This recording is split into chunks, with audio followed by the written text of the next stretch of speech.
Du coup, Arthur, je te présente, Mathis qui est mon associé dont je t'avais parlé, qui est, lui vraiment, c'est le meilleur mec que je connais dans le game du school. Il a bossé aux US avec plein de très grosses têtes et tout. Et Mathis, du coup, Arthus, c'est la personne dont je t'ai parlé avec, qui j'ai eu un call hier, qui est vraiment, très bon sur l'aspect, snack content. Donc je t'envoie envoyer la chaîne YouTube et avec qui j'avais justement vraiment envie d'approfondir le truc, tu vois? OK, OK. Bon, enchanté en tout cas. Bah, de même. Et pareil, Mathis aussi, ouais, comme pas c'est un peu la même vibe, genre, tu vois, tous, jeunes aussi, on a à peu près tous le même âge, qui s'est lancé pareil à 16 17 ans, qui a bossé, voilà, aux US pendant 5 ans, qui a été au tout début sur les premiers schools et tout, donc voilà, on parle tous le même langage. Ouais, parfait. C'est cool.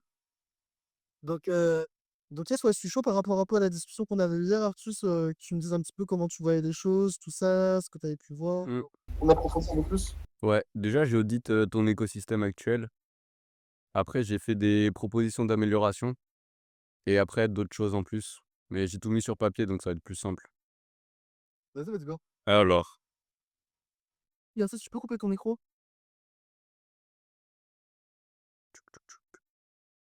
bon, pour l'instant, tu as un truc qui est assez simple. C'est genre, tu pas vraiment de funnel avec des interconnexions entre tes réseaux. Donc du coup, ton TikTok, il ramène vers ton email, ton YouTube, il ramène vers rien et ton Insta, il ramène vers School. Et sur YouTube, j'ai vu des trucs qui étaient assez étranges. Alors déjà, t'as pas de lien en bio, ce qui fait que du coup, tu perds le trafic vu que tu le rediriges pas, mais après, tu as la partie dans les dans les descriptions, donc à la limite, tu peux le récupérer. Mais le lien en bio te permet de, bah, direct quand les mecs ils viennent sur ta chaîne, ils voient qu'ils peuvent, descendre dans ton tunnel. Ensuite, un truc que tu avais bien fait sur les autres réseaux, c'est que ton arroba, c'est toujours le même, mais pourquoi du coup, tu l'as pas mis sur YouTube? Ouais, sur YouTube, j'avais le ouais, je me marquais plus genre Steven Pascal, je voulais avoir un peu le mot complet, mais je réfléchissais justement, c'est une bonne question, je réfléchissais sur mes réseaux à tout mettre Steven Pascal, William Steven. Bah, ouais, c'est plus simple comme ça le mec, enfin, il tout Oui, direct. non, sur YouTube, c'est comme tu prends Alec Henry, genre, tu vois, tu prends Insta, c'est, Alfie, je sais que c'est Alec Henry, genre, tu vois? Mmh mh. Bah, après tout dépend aussi de si ton URL il est déjà pris ou pas, quoi. Ouais, sur Instagram, c'était déjà pris, enfin le sur YouTube, tu pourrais avoir, I am Steven, mais je trouve que sur YouTube, quand même, c'est mieux d'avoir, quand je vois vraiment sur du long terme et son prénom et son nom, je pense qu'à la fin, c'est toujours le mieux, genre, tu vois? Ben Gazière, Alex Hormozy, Gary enfin, Ouais, ouais, je comprends. Bah, tu vraiment, full perso.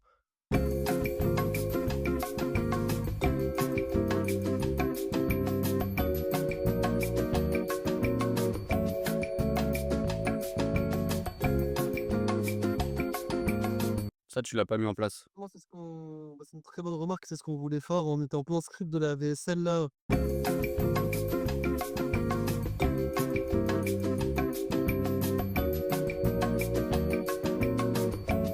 Et effectivement, c'est Là, ça, c'est ce qu'on voulait mettre en place, hein, tu vois, pour t'expliquer un peu pour le lancement du school, on a envie d'avoir une promesse et d'avoir tout qui est rare en carré.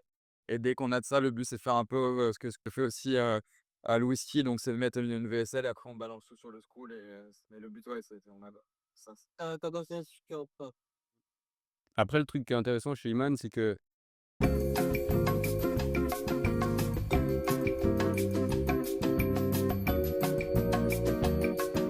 en même temps, tu vends pas l'arbre, enfin tu vends pas la branche sur laquelle tu es, tu vois? Tu toujours un coup d'avance, C'est ça, après il vendra comment il a vendu un programme, high ticket à 18 000. c'est ça. Et c'est quoi le secret pour pouvoir vendre un mastermind et tout? Il est toujours one step ahead que vend le truc d'avant.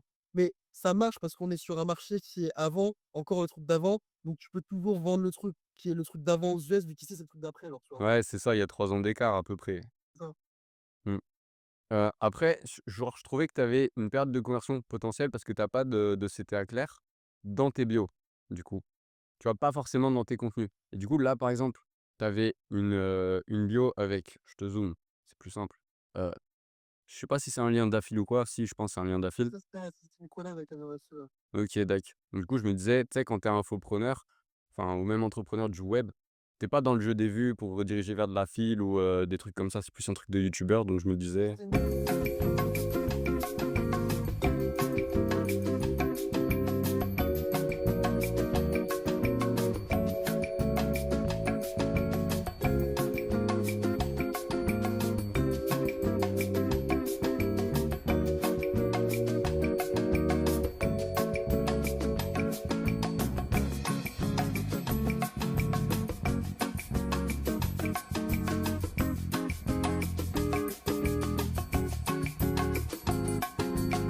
Après là, t'avais un truc, c'est que tu mets un CTA, mais tu mets pas de lien, en fait. OK. Donc du coup, soit tu deletes tout, soit tu mets un lien et après, là, t'avais des liens qui étaient non cliquables. Donc du coup, c'est chiant pour les gens. Ça, dans un programme ou trucs comme ça qui sont plus OK et du coup, il faut que tu les updates, mais après, tout débug, quoi. Après ça, genre Iman, il utilise cette, strat où il y a des liens non cliquables, parce que lui, il a un problème de riche, il a trop de trafic. Donc du coup, tu sais, quand tu tapes le nom plutôt que cliquer sur un lien, ça filtre déjà tes leads. ouais. Donc voilà. Donc ça, c'était le truc global et après, si tu as un système qui est comme ça, du coup, avec du Mother Slave, ce que je t'avais, dit la dernière fois, tu peux arriver à un truc qui est carré parce qu'en fait, tu vas qualifier tes prospects en fonction des niveaux de conscience de Schwartz là, sur chaque plateforme et à chaque fois, tu vas mettre des filtres. C'est good ça? Donc du Je coup veux bien que tu ouais, ouais, bien sûr. Du coup parce que j'ai pas compris non plus. ouais, ouais, en fait, si vous voulez, bah, vous savez ce que c'est les niveaux de conscience de Jens Schwartz? Genre product aware, unaware, machin? Ouais, ouais, ouais, bon. OK et ben, en gros, sur chaque, plateforme, tu as une DA particulière avec un niveau de conscience particulier et plus tu descends dans l'entonnoir, plus tes niveaux de conscience augmentent et ça veut dire que le prospect, il est de plus en plus chaud. Donc typiquement, sur Insta, tu peux avoir du MoFu et TikTok, l'audience, elle est pas du tout quali, elle est même unaware, donc en fait, c'est juste pour de la brand awareness et du coup Bon, c'est intéressant de t'en parler parce qu'on en a parlé avec un gars tout à l'heure justement par rapport à Antoine Blanco. Tu vois, Antoine Blanco, il a des promesses différentes et on se posait la question justement par rapport à cette promesse, si c'est aussi en fonction des plateformes sur lesquelles il est. Ses promesses, elles sont différentes en allant de TikTok, en allant d'Insta, en allant de YouTube. Donc, tu vois, par exemple, LinkedIn, elle est beaucoup plus approfondie plutôt qu'en fait, celle sur TikTok, elle va vachement être plus vague. C'est vraiment genre accède à la vie de tes rêves ou alors vie de ta passion. C'est vraiment beaucoup plus vague et beaucoup plus, comment dire, plus vulgariste. C'est ça en fait, donc c'est intéressant. Ouais. mmh, mais en fait, ça trigger, le fait que les gens sur TikTok sont unaware. Ils disent: «Ah, on peut faire de l'argent grâce à Antoine». Ils descendent dans son tunnel et au fur et à mesure, les promesses deviennent de plus en plus, pertinentes, quoi. Mais parce que les gens sont conscients. Donc du coup, en partant là-dessus, par rapport à ce que tu m'avais dit la dernière fois, j'ai pensé à 2 choses. Soit tu fais ton The Journey ou tu fais ton 24 heures with sur ton main channel, ou alors tu utilises des comptes slave, comme ce que font, Luc Bellemare et Iman Gadzhi, où en fait ces comptes slave sont des pages thèmes et donc tu as une page thème Du fou sur TikTok. partout. Tout le monde utilise les plus gros utilisent du Mother Slave sur TikTok, Insta et YouTube. Ouais, moi j'appelle ça ouais, moi j'appelle le Mother Slave pour moi, pour moi c'est vraiment le enfin, je le connaissais vraiment, mais plus dans l'automatisation, où on faisait du Mother Slave à l'époque. Moi je vendais des services d'absolu, mais dans ça avec des proxys, avec, plein de comptes et on faisait du follow and follow dessus qui redirigeait vers le compte principal. Moi, c'est plus du multi-channel, par exemple sur YouTube ou quoi, comme Imad qui va avoir son truc, Unscripted, sa chaîne business, son machin et tout. Ça, c'est une réflexion à laquelle moi je suis grave ouvert. On m'en a déjà parlé en plus pour les 24 heures, mais tu sais, j'étais un peu dans la réflexion que déjà pour le moment on n'a pas des bons process sur une chaîne où on arrive à sortir une vidéo par semaine et où en gros, voilà, j'étais en mode, genre ça c'est ce que je rêverais d'avoir dans plus tard, plus qu'aujourd'hui, genre tu sais, j'étais en mode déjà ayons au moins 100K sur la première chaîne et déjà consommer sur une chose et faisons-la péter avant de disperser l'énergie et d'avoir 3 channels à gérer en même temps qui ont 10 000, 20 000 et 50 000 abonnés. Genre, pas trop de sens, je pourrais comparer à, tu vois ce que je veux dire? Mmh. En fait, moi, j'utilise ça parce que ça me permet d'AB tester plusieurs concepts plus rapidement, tu vois?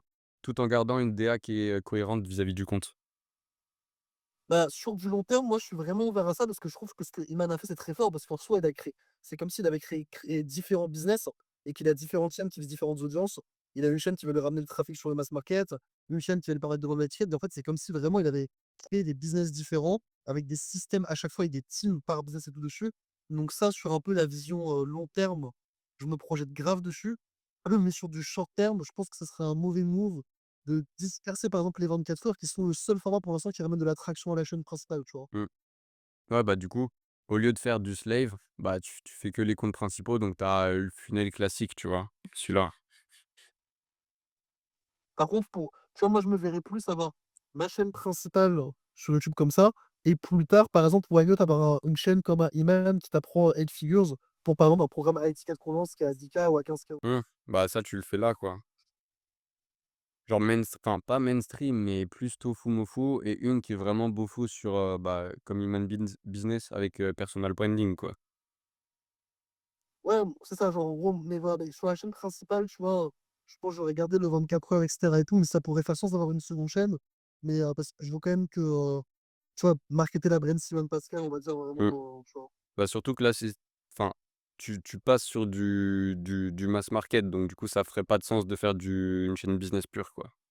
Ça ça pourrait faire sens, mais tu vois, plus tard, par exemple, C'est essayer de ça. rester les 100 000 abonnés, qu'on a scalé le school à 100 K de MRR, minimum, par mois, et que, on s'est vraiment plus imposé là-dessus.